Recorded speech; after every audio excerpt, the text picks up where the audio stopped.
The time has come at last. This LP is almost done.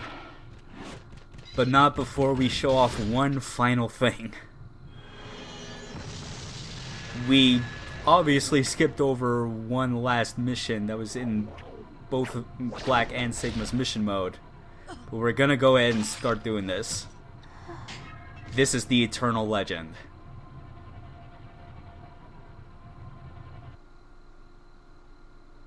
Not to be confused with the Mortal Kombat player. Right. So first things first. This mission is continuous, despite being separated into different phases. Like, you are not going to be going back to the main menu, like, in between these fights. Thankfully, there are stuff to, like, give a little reprieve at points. But this mode is specifically designed to serve as, like, a non-stop gauntlet for players.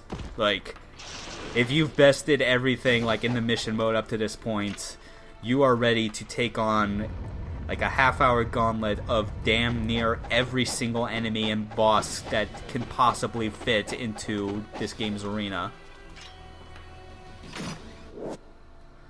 First, get a little gift, some incendiary shuriken, with a little twist, as explained by Ayane. You now have unlimited projectile weapons. Go ahead and use them to your heart's content. Thank you for that. Nice. Yeah. This is something that, like, I'm pretty sure, like, is the case because we're obviously playing the Sigma version of this mission. In Black, I believe it's also, like, treated the same way. Largely because, you know, well, there's going to be, like, a store and stuff that we can, like, purchase extra supplies and upgrades, but I figured the game designers would probably realize that, yeah, no one wants to spend their hard-earned essence, like getting back lost arrows and shuriken. But starting off with this first phase has us climbing to the top of, like, the Zarkon Imperial Palace, getting some extra stuff along the way. Obviously got our windmill shuriken now. And with this, like, the essence that we're picking up, unlike in mission mode, is actually pretty important. Because we have shops that we'll eventually see, and at this juncture, it's actually imperative that we try and finish fights both quickly and with using UTs as much as possible. And yes, that even means using it on these bats.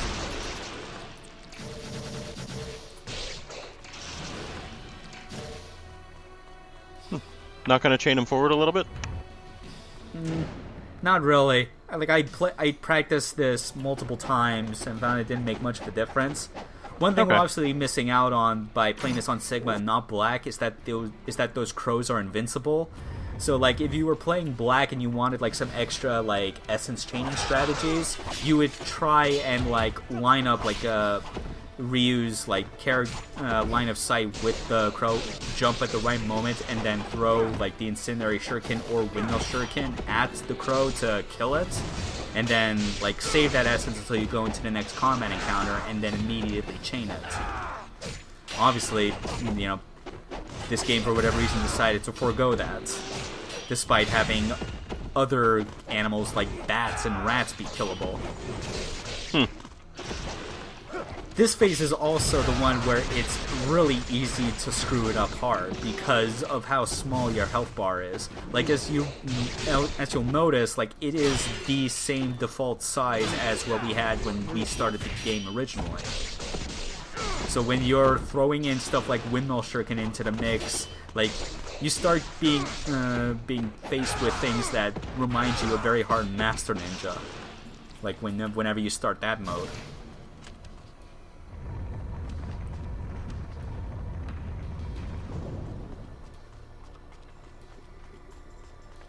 That bothers me a lot more than it should, that the crows are invincible in Sigma.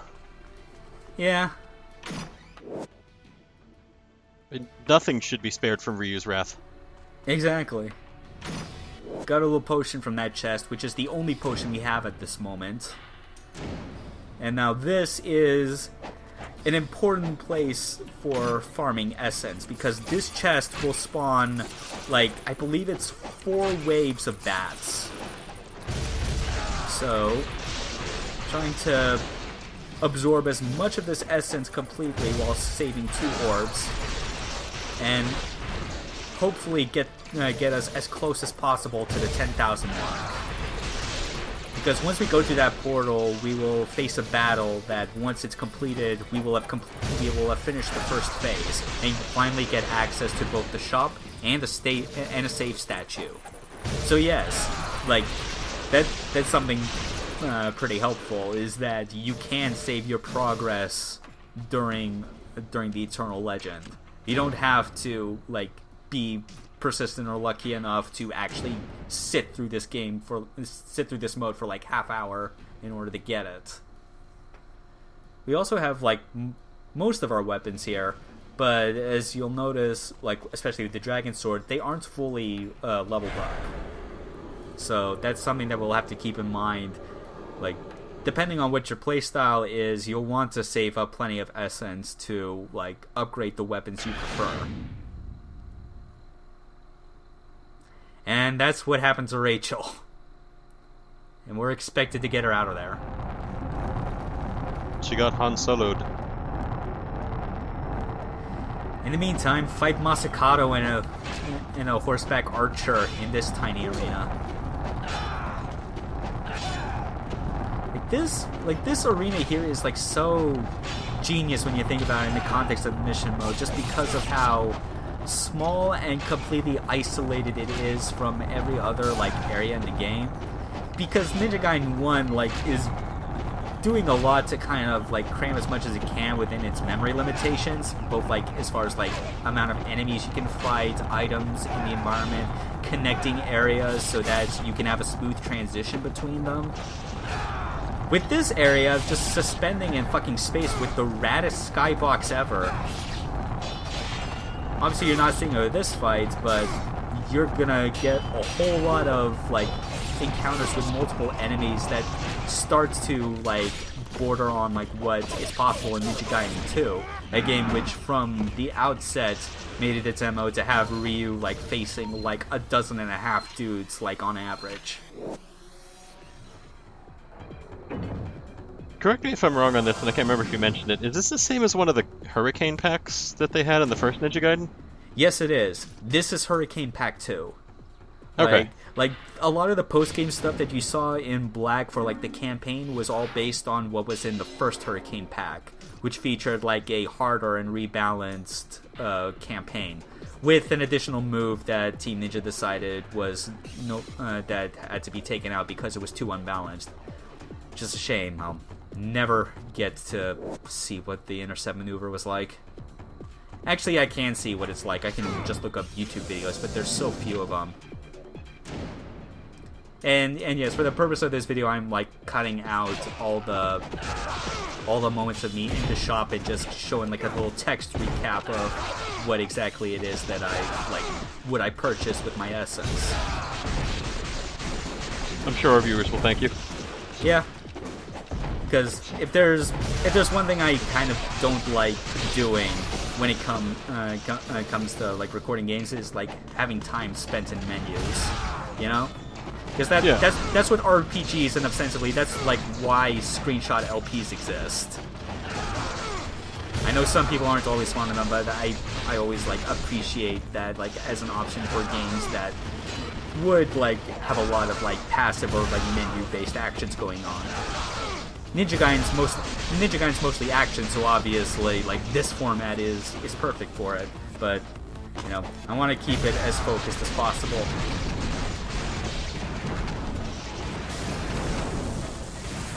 Here's what I was saving that Ninpo for. I don't got time for you. I mean, 4 dudes with rockets. That's kind of a worthy thing to Ninpo.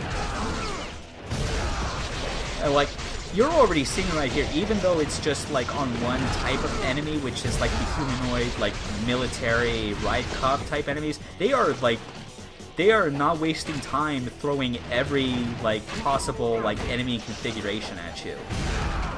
I think that's the part that makes this mode so cool, you know? It's pretty much everything that you fought like in the campaign in all difficulty levels, with none of like the actual campaign stuff, so it can double down on the stuff that everyone likes this game the most for. Just the raw, straight-up action and combat. Yep. And this is also what I bought the Guillotine Pro for. It is kind of interesting to note that, despite what it looks like, this arena still has walls. It does, they're just invisible. Which I guess is nice, because you can like jump up the walls and give yourself a little bit of breathing room if need be. Just for that split second.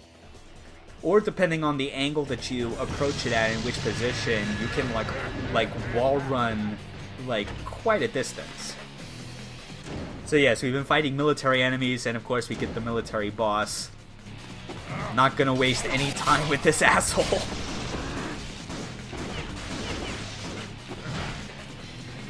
Assuming I don't screw around like that. I have no idea why I did that. Yeah, this mission, I love it a lot, but there was something unfortunate about this one where my first test run was way better than this. Because I didn't want to waste like hard drive space on recording something that was potentially not going to be something I knew would work. Because it's been a while since I did this, and I knew that there were like some weapons and items that were like better fit for certain situations. So I did my first test run, trying to see like if I could instinctively remember what the best like options were. And as it turns out, I got it like better than I thought I would. So that when it came to this recording, like as the mission got further on, it became especially apparent that I was starting to get a bit tired. Things were not pretty. The ninja fatigue is setting in. Fitting, this being the final video that had to be made for this LP. I mean, even for God's sakes, my voice is starting to get a little raspy at times. That's how long we've been going at it with this. The path of the ninja is not an easy one. True. It requires dedication, strong back, and good vocal cords for all the talking that ninjas do. You'd be surprised. Apparently I would be. Yeah. I mean, stealth doesn't seem to be in Ryu's repertoire, so... It's still stealth if no one saw you. And by no one, I mean no living person. It's still a stealth mission if everyone's dead. That's a very good point. No one can report you if there's no witnesses.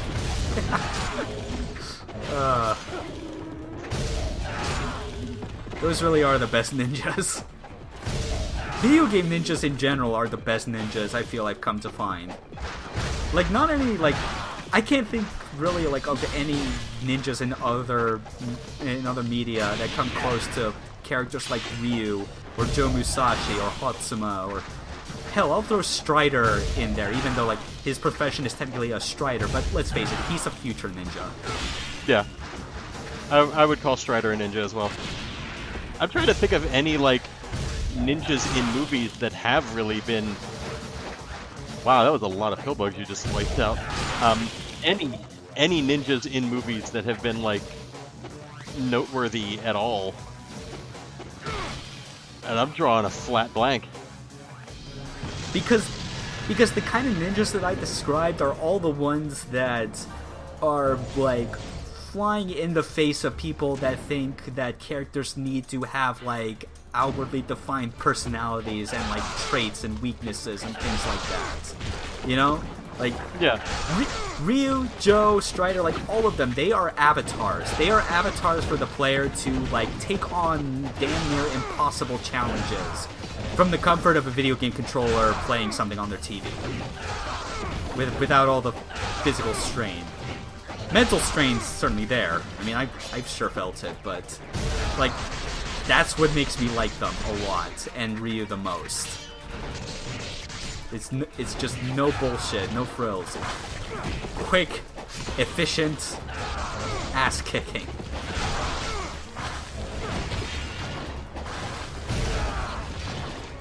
And the only other ninjas I can think of were not human ninjas. They were turtles. Yeah. And they don't quite fit the same criteria that we've been talking about. Yeah. Well, yeah, I, for what it's worth, I won't fault the Teenage Mutant Ninja Turtles for being the way they are, so long as, like, their subject material is actually being handled well by someone that knows what they're doing. Also, Ryu went invisible for a moment. I have no idea why. Yeah. It's still weird to me to see the fireballs that that the Hydrocubus spits out go from fireballs to like giant globs of, well, spit. I'm pretty sure they are just like balls of acid coming from its stomach. It's still weird overall. And I guess it fits the character, or the, I guess, can I call it character? I guess I'll call it a character. It fits the creature better, yeah. It fits the creature better than, like, fireballs would. What's with the black ghouls? The black ghouls? I think that's actually, I think that's just the result of the lighting. Okay. Yeah, that's the thing with this stage, like, if you've been noticing, is that like the color of the skybox and the lighting has been changing over time as we enter each phase, which is a nice detail that I like. And even then, like, even if there weren't enemies here, I'd still find the place entertaining because I would just look at that skybox and like the flying skull with the spine attached around it for days. It's so cool, like the last time I think like a video game environment, like, or like a video game's interpretation of like a weird hellscape like impressed me was Bayonetta 2, which that has a couple of chapters in it where you're literally going into that universe's version of hell, and it's got that same kind of thing of like space like floating like in like an empty like large void, like a huge expanse. And that was like pretty cool in its own right.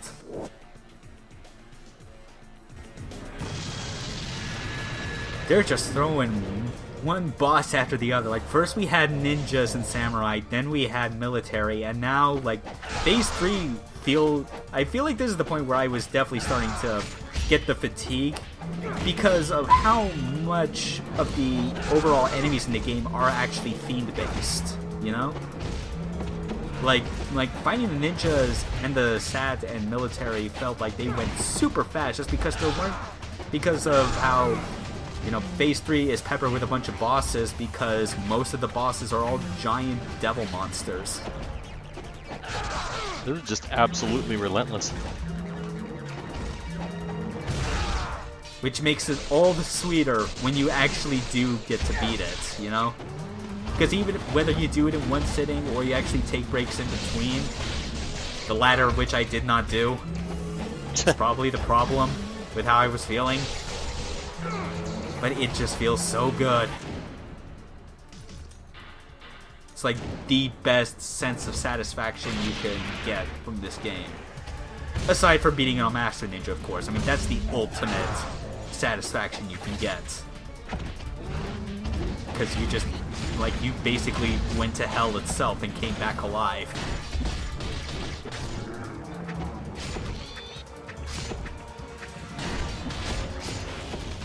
You know, I'm kind of... I guess they picked this arena specifically because of the size of it. Not just for, like... I mean, maybe part of it's for memory limitation.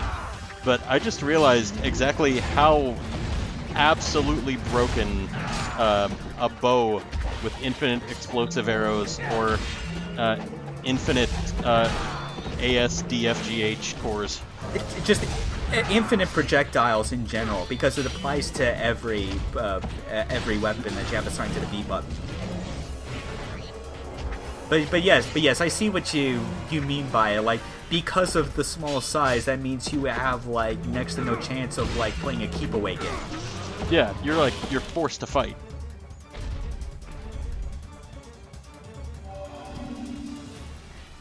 like that's a credit to this game and all its versions is how in most cases there's a lot of thought put into the most minor of changes for these special modes.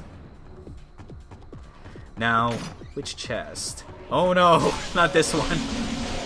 So yes, at this point, whenever the game starts to decides that it's going to spawn multiple chests, basically you have to make a choice between one or the other, and I believe one of them is like it'll release like essence or like an item, but then of course there's the other that will release Ghostfish, which hence why I knew what it was going to be ahead of time and prepared my Vigorian flails.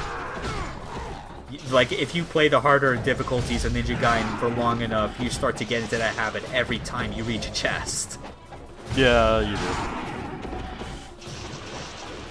This was the phase that got me the hardest. Like all the other phases, because when I was recording this mission, I broke up the recording into 5 sections based on each phase. Phases 1, 2, and 3 did not take me too long to kind of like get through and edit. This one had me spending like half an hour on. Like, almost as long as what this video actually is. Not really because of this particular encounter, but because of just stuff that would happen. For whatever reason, I was having the worst luck with one of the later fights. And I still managed to kill this bloated bastard in record time. I didn't get to save this before, but I absolutely love the look of the Shadow Imps. Yeah. With like the gigantic, like malformed,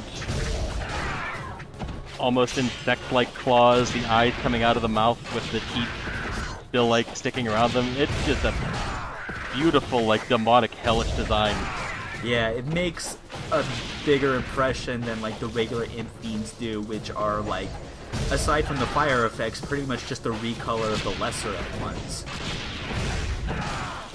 Yeah, this is that said, this is also the phase where, as you can see, the infinite projectiles and exclusive to Sigma, being able to fire them in the air was able to save my ass and kind of get me through this when I was feeling frustrated. So yeah, it's one of those things where, like, if you're playing Sigma, you get this benefit. But at the same time, you don't get the benefit of being able to kill the crows in the first phase like you do in Black, so balances out? Sure. He just gets shoved to the side. I'm surprised Ryu himself didn't get fucking telefragged. Like, I'm pretty sure I was right in the vicinity of it. You were, like, it just like moved you slightly.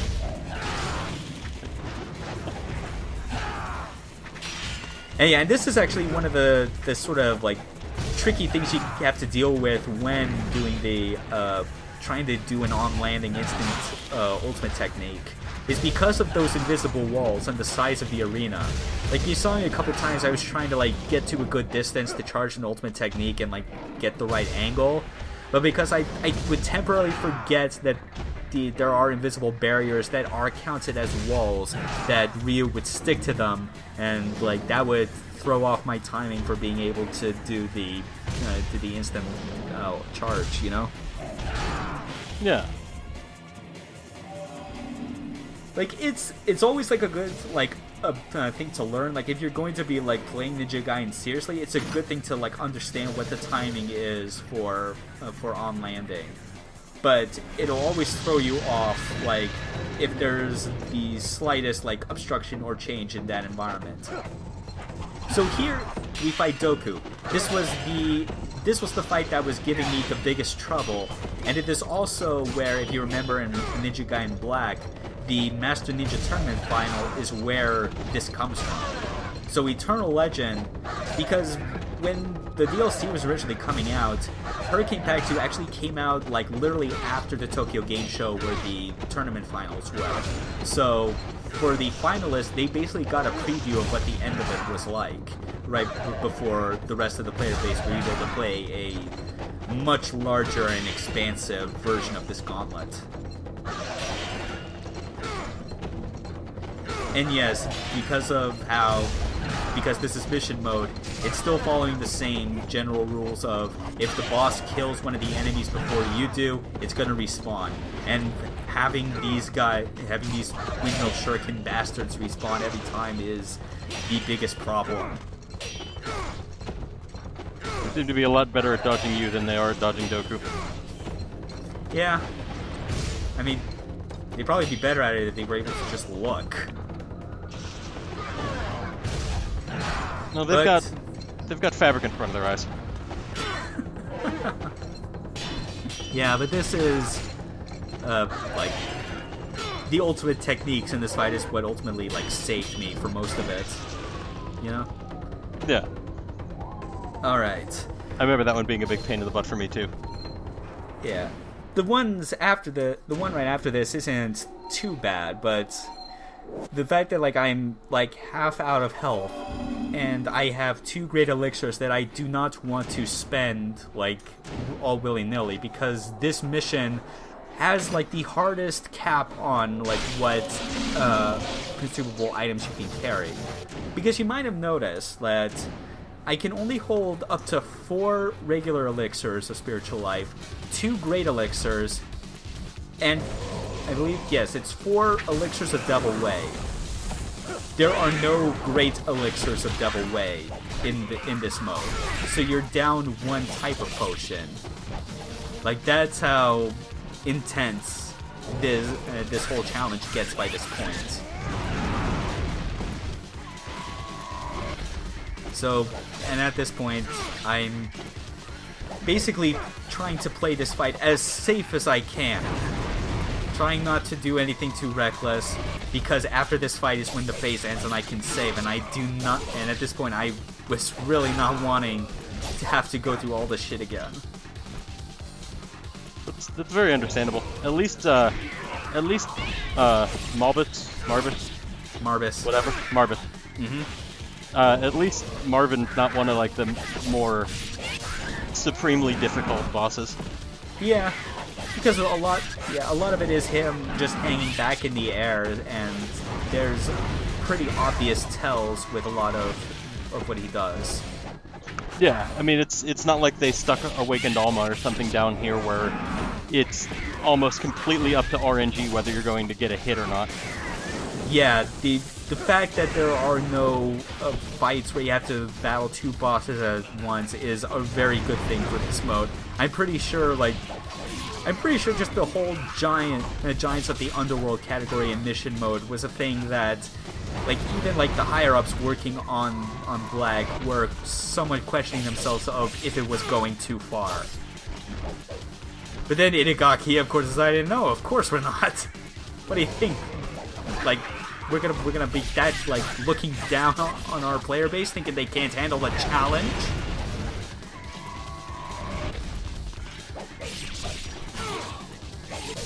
This fight's almost done, and I am glad that I was actually impressed that I was able to, like, get it within the part time. Oh wow, yeah, you got plenty of time still. Yeah, I think part of it is, like, a mix of there being way more time than there would be if you fought him in the campaign, but then also there's the fact that I think I was able to get a bit lucky on this cycle and have him, like, actually do his, like, downward torpedo charge, like the long wind up, because that's always like the best time to get your hits in once he lands.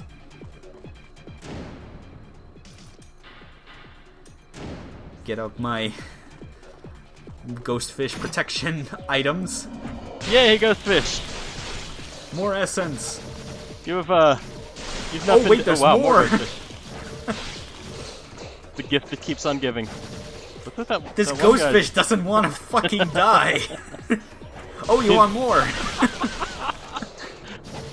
I actually like this, that this is the one chest that's different from all the others. That it is willing to spawn 3 to 4 waves of fucking ghost fish. I really have to wonder if your choices of treasure chest there was going to be ghost fish or 4 times the ghost fish. Nah. Anyway, Phase 5. We get a cool camera emphasizing the berserkers. Oh yes, and also because this is Sigma, you can totally trivialize the fight, which, as I've already made plenty of mention, I did not want to prolong these fights any longer than they needed to. There is one thing to note about fighting these berserkers, is that it basically works similar to... Alright, fine, I'll guess I used like a Dark Souls example for you people, I guess, but if you remember the Four Kings, there was the one boss that showed up at first, but then after a certain time had passed, the second one would spawn. This works basically like that, so if you're not good at killing a berserker fast enough, you're gonna have multiple in the arena, like so. That doesn't sound good. It doesn't. You can imagine it being a whole lot harder if you're playing this mission on black, because you have to, like, confirm that they hit the first hit on block, roll out of the way, and then try get a hit or two in before they start attacking. But that's actually it for all the regular enemy waves. Everything after this are the two biggest bosses. Time for another fight with the Fiend Sisters. But with Nikkei, this one, she gets her reinforcements. You wouldn't expect them to go easy on you this far in, would you? No, and this is why I upgraded my Ninpo slots to 4s, because I planned to abuse the hell out of the Inazuma. Because trying to, like, get one of those Shadow Imp feeds into, like, an air combo without leaving yourself open for one of their slide attacks is the real tricky part of it all. And also because... yeah, and it's always annoying when that happens, when Nikkei is able to dodge it, and both of the imps were able to burrow underground right before the blast. Like, that's the most frustrating. But this fight, like, left me especially tense at the end just because of how much damage Nikkei always does compared to Alma. You know, compared to the boss character that her moves are based on. Like, by the time I was done with this fight, like, and moving on to the final one, like, intense, like, what I was feeling was not an understatement of the slightest, especially when I was low on so many health items. And I'll be honest, I'm just watching it and my adrenaline's kind of raging a bit too.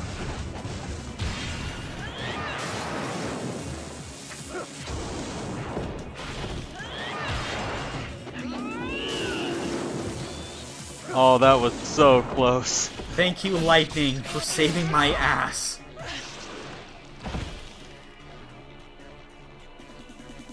No battle cry, and you look kind of weird clipping through that chain, girl. So yes, I'm now out of regular elixirs. I've got 2, which I have to be sure not to use too early. Because this next fight, while it does not have any of the enemy reinforcements, you know, I still try and take the proper precautions for, and show it the utmost respect.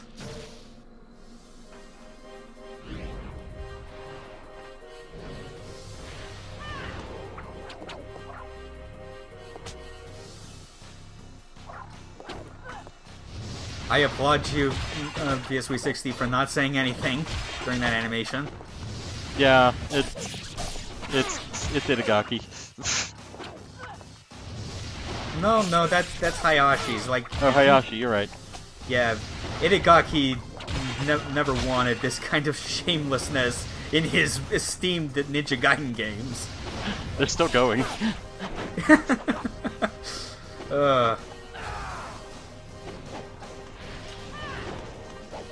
Oh yeah, and you also get to see, like, what it's like if you choose to just dodge her, like, incoming dive kick attack, which I remember for the longest time was the hardest for me to dodge, because, like, the way the camera's always set up, it doesn't show her in the air right before she starts diving.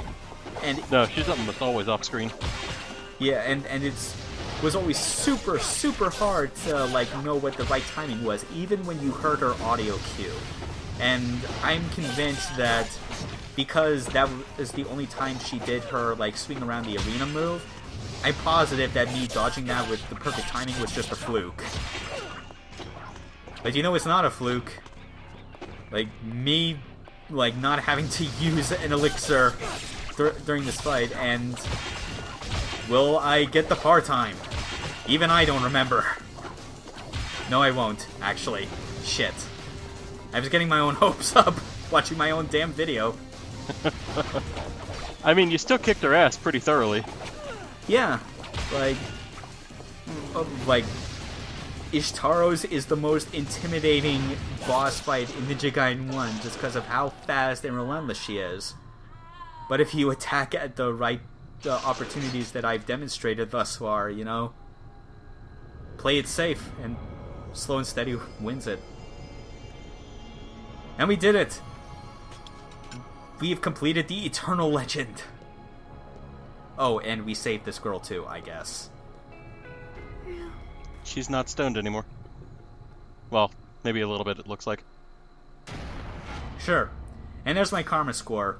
That was actually like 100,000 less, approximately, from what I got on my first run. Which was actually the first time I had ever completed that mission on Sigma. Because for the longest time I had not actually attempted it on that copy prior to, prior to actually doing this whole LP. And I did it. I completed it. But at the cost of, unfortunately, some casualties in the way of my frustration.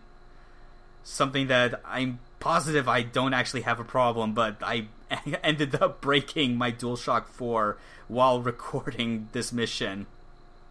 I've never actually broken a controller in frustration playing a game before, so that actually shocked me. Yeah, neither have I. How was it out of frustration or just out of use? It was primarily frustration is because for whatever reason I was habitually starting to, like, whenever I got really, really mad, like, kind of just, like, hitting the controller against the armrest on my chair. And I think at some point I hit it at just the right angle that it just completely knocked the left stick out of alignment. That now the outer ring of like the outer gate of the stick is now considered the center. Whoops. Yeah. So unfortunately for me, because of the fact that I used that controller for both PS3 and PS4, like I obviously have a 6-axis as a backup, but my PS4 is now shit out of luck until I buy a new one. But thankfully that PS3 controller was able to pull through for me. Also on top of that, my Xbox controller took some casualties. It's not totally unusable, but just a chunk of the plastic on the grip kind of got busted off. Oh. Yeah. If you can't tell already, I don't have any plans to do Ninja Gaiden 2 at any point, like, right after this. At least not until next year, once I've cooled myself the fuck down. But that is literally everything I needed to show for this LP. From the main game, like, in both versions, including all the extra game content that you get after completing the game. Like, it was a blast, even during that moment where I was starting to get fed up with this shit at times. Even during recording this version of the Eternal Legend, which, in the lead up to this, I was honestly contemplating for myself, because, this LP has had a focus primarily on the comparisons between Black and Sigma. Because there's a lot of people out there that, like, aren't on top of, like, knowing what every major and minor change there is. And so I was always kind of, like, wondering which version of the game I would show off to finish it. And despite preferring Black, just like every right person in the universe, I decided I would go with the Sigma version, because at the end of the day, Sigma is still a good version of Ninja Gaiden. Like, it is a version that you can feel good about playing if you've never bothered to own and have no plans to own an Xbox system. like either the original or the 360 to play through backwards compat. You know? Yeah, and this is a game that everyone should experience in some capacity. Exactly. Even if you by chance only have a Vita, God knows why you would, but that game is also on the Vita, and it may run at half the frame rate and have some game-breaking extra items, but it's still Ninja Gaiden, and I'm glad to have done it, like, for myself, and also for having a Ninja Gaiden LP proper on the Something Awful LP forum, because as I was told offhand a couple of times that game was apparently cursed in that, like, so many people tried to get a playthrough of it going, but just things completely crashed and burned. Oh yeah, this is far from the first time that it's been attempted. Yep, technology and, like, skill and knowledge have come a long way for this game because of how, you know, later this year in September, Ninja Gaiden Black will be 12 years old. And in fact, Ninja Gaiden Sigma itself is 10 years old at this point. It was an early PS3 game, and it's still, for the amount of excess bloom and questionable physics, still looks like it's still one of the better looking games for that platform. Yeah. I mean, it holds up mechanically, visually, everything. Like, even today, like, you can look at it and judge it by today's standards, and it still doesn't look like a bad game. Yeah. So even with, like, the slants that I give towards Sigma and Yosuke Hayashi in particular, like, don't think that, you know, that Sigma was, like, that having to play through this version was, like, a bad thing for me. Like, at the end of the day, it was still more Ninja Gaiden with, like, some interesting choices in, like, how to remix kind of, like, the pacing and content that was not ruinous, but not the best. And I'm obviously getting a lot of this good talk about Sigma out of the way because Ninja Gaiden 2 and Sigma 2 are, you know, when I get to that, you will find that the comparisons are almost like non-existent. Like, I've been fair to Sigma because this was the first version I played all the way to completion, and even recognizing its faults was still pretty good. Sigma 2's not going to have that luxury, and you're going to see in, like, you know, half a year at the earliest, I'd say, once I get everything, like, set for how I'm going to approach it. But I hope that you guys all look forward to that, because 2 is, I would say, God, what would I say? Because 2 is definitely, like, the odd one, like, in the discussion of the series as a whole. Because whenever Ninja Gaiden discussion comes up, it's always about how 1 and, like, Ninja Gaiden Black was, like, the best, one of the greatest games of its generation.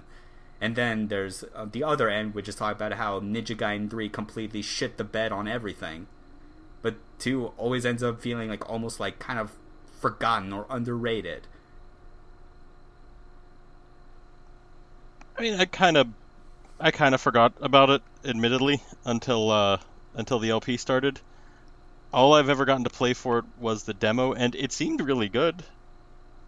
Yeah, it builds on the things that are the most important, and then, like, messes up a couple things in other areas, but is still not awful.